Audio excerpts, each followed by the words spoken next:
Hello students, in this video we are going to discuss about the horizontal range of the angular projectile. As we have discussed the horizontal range in the horizontal projectile. The previous videos and this one all are interconnected, so listen all the videos continuously so that the complete topic will be clear to you. This t was the time of flight we have calculated in our previous video. It is the time taken by the object to cover this complete trajectory. Trajectory is the path covered by the projectile. So here we will find out the horizontal range. What is the horizontal range? It is this one horizontal distance. Okay, horizontal distance covered by the object between its point of the projection and the point of hitting the ground, means the distance between these 2 points, and horizontal distance between these 2 points is known as horizontal range. It is denoted by r. Of course, the distance is given by velocity into time taken. We know very well that distance is given by velocity into time taken. As it is horizontal range, so we are going to use horizontal velocity into time taken. It will be capital T na, because this one is the r. So total time is required to complete this range. So complete value of t will be here. So r is given by ux into t, and ux is what? U cos theta. This u is having two components, u cos theta and u sin theta. U cos theta along x-axis and uy is equals to u sin theta along y-axis. So u is ux into t is equals to u cos theta into t value is this one, 2 u sin theta upon g. So we can write this u square 2 sin theta cos theta upon g.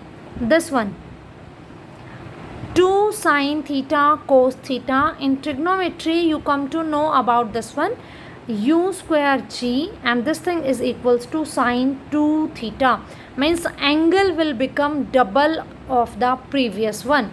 So 2 sin theta into cos theta is equivalent to sin 2 theta. We can write it as like this.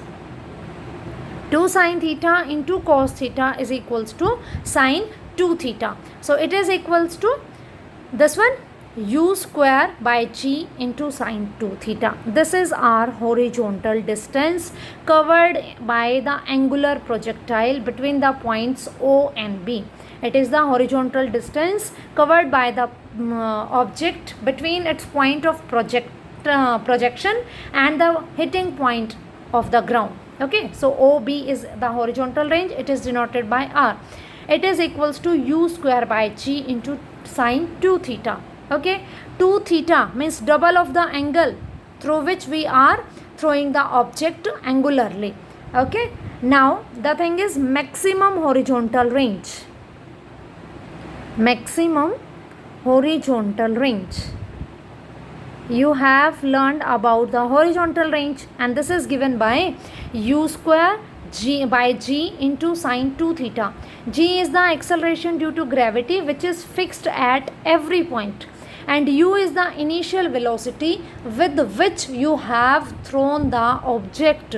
Okay, so these both values are fixed because we are saying that in the projectile path we are not supplying any external force, we are not doing any external work. No engine, no fuel is connected with it, so it is a natural path. Okay, it is a free fall, means it is free under the effect of gravity only.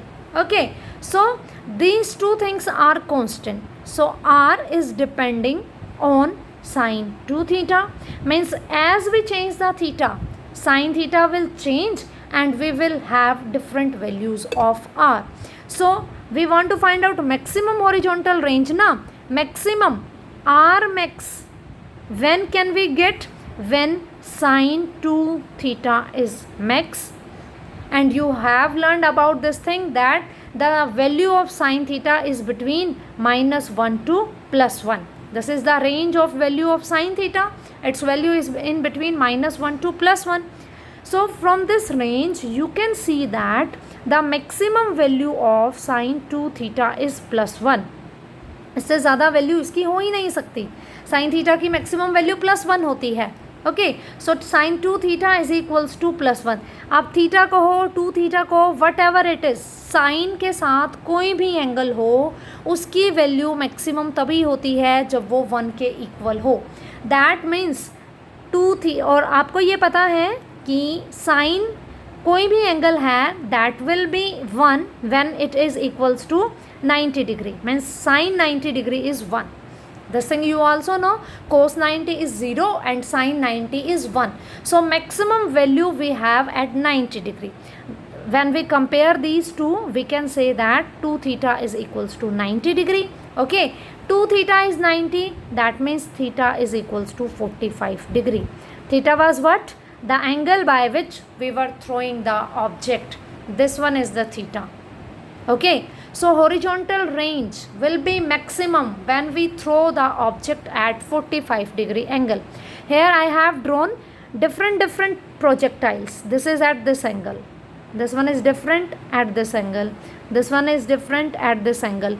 You can say R1, R2, R3, different horizontal ranges are there. Okay, for different angles when we are throwing, suppose 10 degree, 30 degree, 50 degree, 70 degree, 80 degree, but when we are throwing the object with theta is equals to 45 degree, then this one is representing that path, and this is for the maximum horizontal range. Because when we derive the formula for maximum only horizontal range, it is u square by g into sin 2 theta, and u and g are fixed quantities. The value will vary according to the theta, and sin 2 theta should be maximum for maximum horizontal range, and we know that the sin values are ranging from -1 to +1, and its maximum value is +1. That is possible for 90 degree only, means sin 90 is 1. So sin 2 theta is equals to sin 90, that means 2 theta is equals to 90 degree and theta is equals to 45. Here we have 2 theta, twice of the theta. Theta is the angle with the help of which we are throwing. Suppose we are writing sin 3 theta. Okay, sin 3 theta, sin 2 theta, sin theta. Okay, their maximum value will remain +1 when it all are equals to sin 90 degree. 3 theta is 90 degree, 2 theta is 90, theta is 90, means sin of 90 is equals to 1. So whatever you are having with the sign, that thing should be equals to 90 degree. This is the general concept, that sin 90 is 1. Okay, so in your expression sometimes you have sin 3 theta, sin 2 theta, sin theta, that value should be equals to 90 degree. So here 2 theta is 90, theta is 45. So when you are throwing any object angularly, means angular projectile at different angles will have different horizontal ranges, and it is maximum for 45. If you are throwing the object for 75 degree, for suppose 80 degree, the horizontal range will be different, but always will be smaller than this one. Okay, so horizontal range will be maximum when the angular projectile is thrown at the angle of 45 degree. In this video we have discussed the two things, horizontal range and maximum horizontal range. So revise all these little topics which we have discussed today through these videos thoroughly. The next class will be based on these topics only. So revise this properly. If you face any kind of doubt, you can ask me. Thank you.